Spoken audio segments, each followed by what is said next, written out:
If you want to add and use Gboard, Google Keyboard on your iPhone 16e, first of all, you have to open up your Apps tool.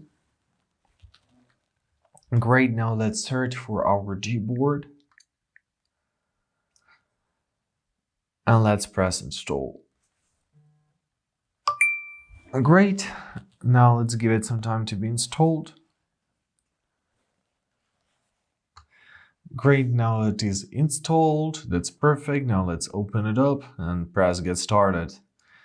Now let's press get started. Let's choose keyboards and make sure to activate your Gboard, and let's give it a full access. So press allow.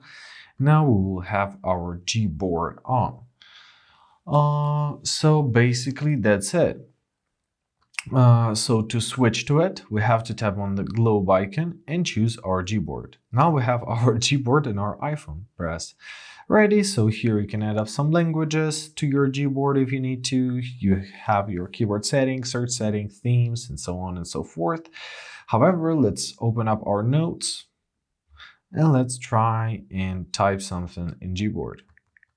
Right, it works just the same as the Gboard. If you want to switch to your Apple keyboard back again, hold it, choose your Apple keyboard, Gboard, here's your Apple keyboard, easy as that.